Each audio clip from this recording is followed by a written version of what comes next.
What is up, DW Nation? Huge week coming out from the fallout of Elimination Chamber when we finally get the decision of the Royal Rumble winner, Bianca Belair, on her decision on who she's wrestling at Wrestlemania. Also, we start to get an image start to get drawn on who Roman Reigns might be wrestling at Fastlane for his Universal Championship.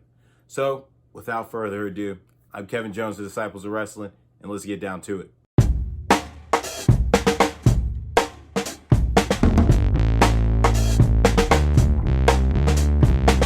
So, of course, in normal Friday Night SmackDown fashion, we see the head of the table, the Universal Champion, Roman Reigns, open up the show, flanked by his cousin Jey Uso and his lead counsel, Paul Heyman.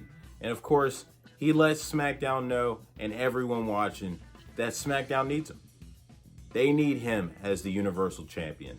And he lets them know he had one of the most exciting beatdowns of the last decade as he beat down Daniel Bryan in his match for the Universal Championship at the Elimination Chamber pay-per-view. And as, of course, this almost perfect night happened, it all got ruined as Edge speared Roman and, of course, pointed at the WrestleMania sign. Now, Roman lets Edge know that he is giving him the opportunity to back out of that WrestleMania decision, as he says that men like Edge just don't stand a chance against men like Roman. And as he says this, out comes Daniel Bryan. Daniel compliments Roman for his big title defense against him on this past Sunday, but lets him know that it was pretty much coward-like what he did. He said, "You don't really sound like the champion that you're portraying yourself to be for beating down a beaten down man after one heck of a match in the Elimination Chamber." So he challenges him for a match, an upright match at Fastlane. And as this goes on, we see Jey Uso interrupt and pretty much tell Daniel, "Hey bro, stop complaining. You lost, get to the back of the line. Because if you don't, you're going to have to deal with me." And as this happens, we see Roman step face to face to Daniel and ask him flat out, "Do you want me to beat you again?" And as he asks that question, Jey Uso comes in and just gives Daniel Bryan the work, honestly. He takes him outside the ring, throws him around outside the ring, and throws him over the top of the barricade. And after this happens, the bloodline's all smiles as Roman Reigns and Jey Uso go to the back with Paul Heyman. Now, backstage, we see Edge approach Adam Pearce backstage, and he, of course, talks about the Fastlane card, and he's frustrated on how Daniel Bryan might actually end up getting a title shot before him for the Universal Championship. And, of course, Adam Pearce talks about how he couldn't slip up on the opportunity of a possible huge headline match at Fastlane with Roman Reigns versus Daniel Bryan. But Edge is confused because the original Fastlane match was meant to be Edge and Daniel Bryan versus Roman Reigns and Jey Uso. So he doesn't appreciate this, and of course Adam Pearce doesn't know what else to do. He just lets him know the big money match is a match for the Universal Championship. So Edge leaves in frustration. Now after this, we see Jey Uso apologizing to Roman Reigns, letting him know that he didn't mean to just take the spotlight from him like that by attacking Daniel Bryan. But Roman said there's no need for apologies, as long as you take care of business tonight and just eliminate Daniel Bryan from the equation. So our first match of the night is the Mysterios versus the Alpha Academy. Now starting off, we actually see Rey Mysterio line up against Otis, and Otis is dominating. It's just, Otis's power is just too much for Rey Mysterio. And then we see, of course, Chad Gable get tagged in, and that's when Rey's able to sneak in a tag to Dominic. And as Dominic comes in, we see that the Mysterios are in full sync, and Dominic's actually improving so much in the ring every time he gets in, and that's what I'm extremely happy about, as they both set up for Stereo 619s, and then we see a huge frog splash come from Rey Mysterio. He goes for the pin, but it's a near fall as Otis breaks up the pin, and then he gets tagged in, and as Rey's looking to hit a springboard on Otis, Otis catches him for a huge power slam, setting up for Otis to hit a huge splash off the middle turnbuckle for the win for the Alpha Academy. Now after the match, we see that it's now official. It is now Jey Uso versus Daniel Bryan in the main event, where if Daniel wins, he wrestles Roman for the Universal Championship at Fastlane. So once we come back from commercial break, we get a recap of what happened to Big E last week as Apollo attacked Big E, taking him out of competition until further notice. Now, once we get finished with this recap, we actually see Apollo Crews is in the middle of the ring, and he just looks completely different. He's all freshed out, swagged out, and he has a brand new attitude. He's just tired of being treated like garbage, and he talks about his Nigerian royalty heritage as he talks about his grandfather, who was actually in huge royalty in Nigeria. And he talks about how he shouldn't be at the bottom of the barrel when it comes to this Intercontinental Championship ranking. So that's how he ends up justifying what he ended up doing to Big E last week. But of course, we see Shinsuke Nakamura come out and interrupt Apollo Crews as they have a scheduled match to happen. And we see Apollo end up attacking Shinsuke before the match even starts. Now the match has started, and we see Shinsuke start to change the tide as he hits a huge move on Apollo, hanging his midsection on the top rope. And then we see Shinsuke start to get in some nice offense, leaving Apollo Crews to go to the outside to retreat, to find out he was actually luring Shinsuke in to hit him and bring him into the steel steps that were outside the ring. Now Shinsuke starts to lock in a sleeper hold on the right side of the ring in the corner, where we see Apollo Crews actually grab his scarf. Yeah, he's got one of those now. Grab his scarf and actually drive Shinsuke into the top turnbuckle, setting Shinsuke up for the Olympic Slam for a much needed win for Apollo Crews. Now after the match, we actually see backstage Roman Reigns watching the show in his chair as the head of the table, and we see Paul Heyman approach Roman and inform him of the main event that's going on tonight.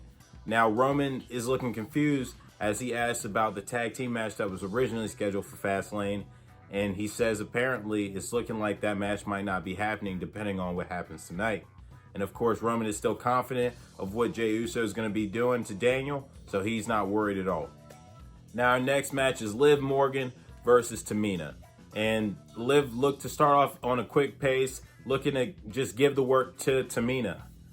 But that didn't last long, as Tamina just stopped it right away and took all the momentum for herself, just really controlling the match for the most part. Now Liv did get in some offense here and there, but for the most part, this was all Tamina.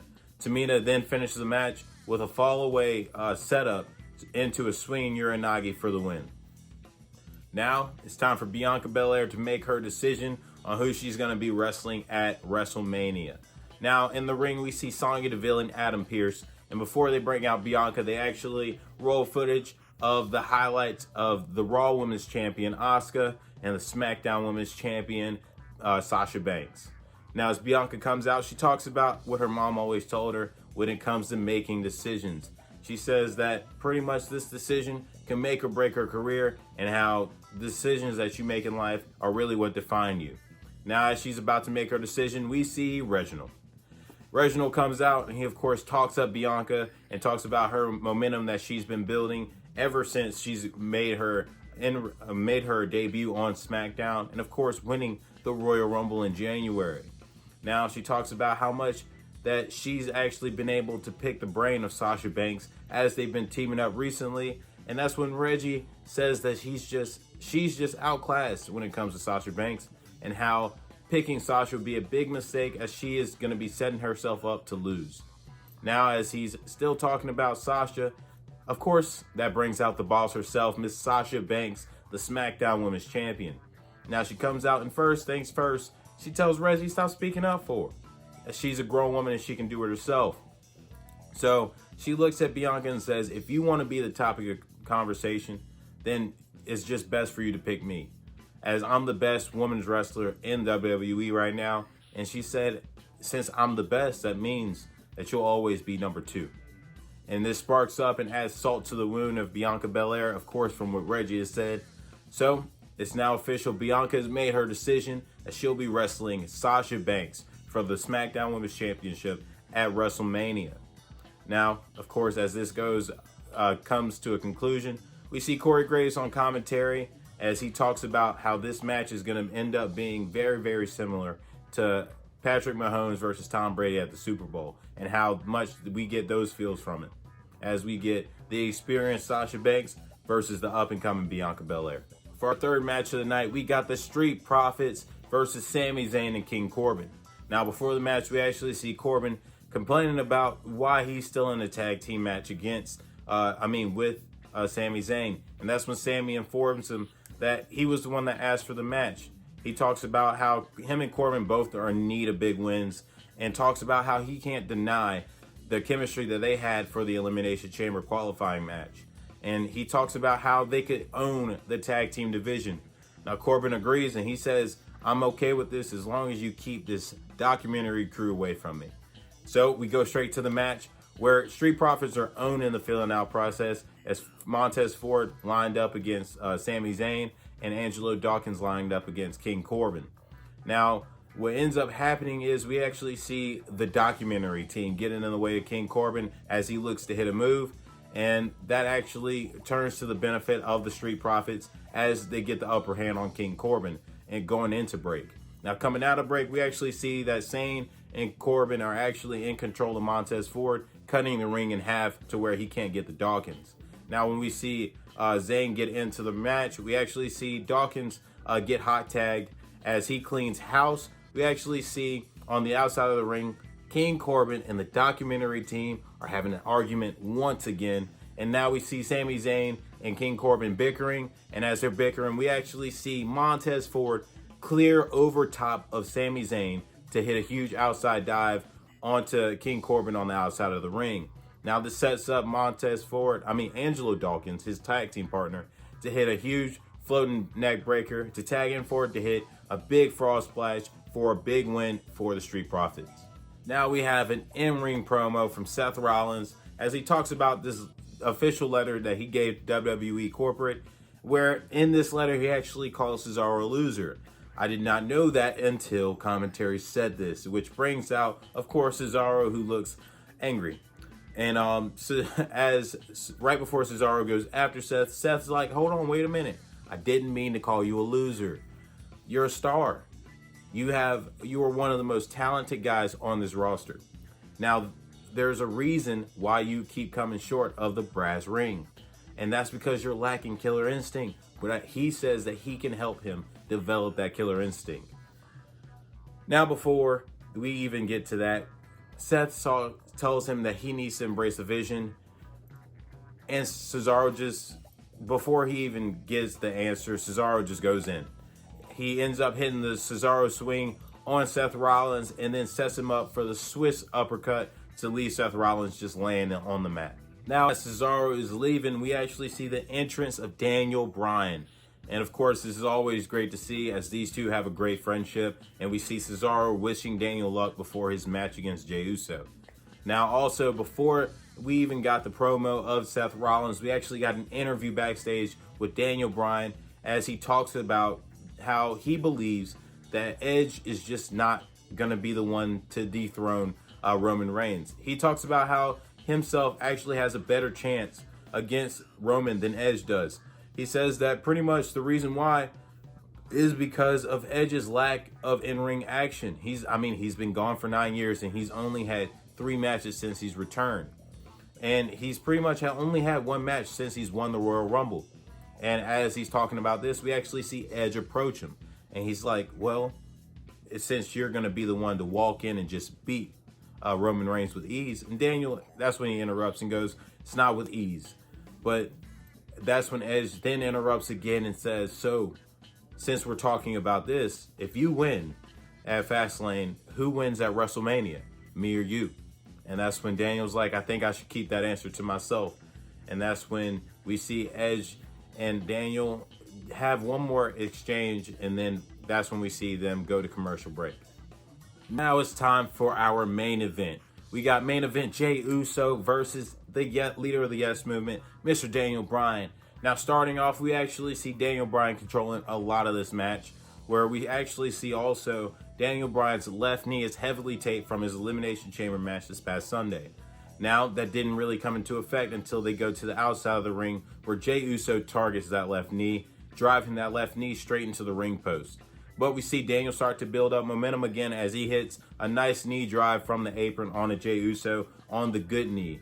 But when we get back into the ring, we actually see Jey Uso hit a double foot stomp on Daniel Bryan's bad knee, leaving Daniel back to damage fully to where he's completely effective for the rest of the match, really slowing Daniel down for the most part.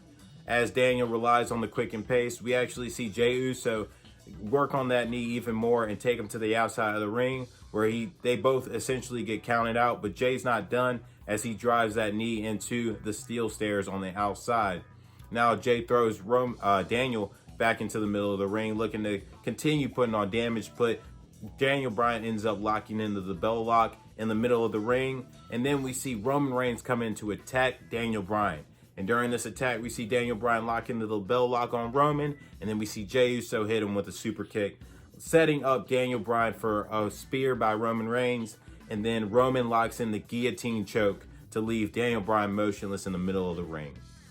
Now, with all of this, this means we have a lot more questions than answers when it comes to this picture for the main event of Fastlane when it comes to the Universal Championship. So hopefully next week we get a lot of those answered, and I want to see some more interactions between Edge and Daniel Bryan.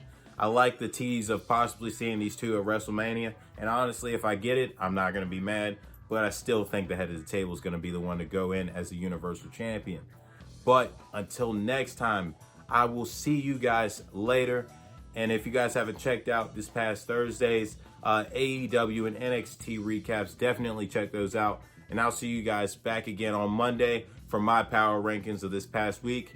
And then, of course, there's going to be Jordan's video of the DW top 5 as he breaks down his top 5 matches of this past week.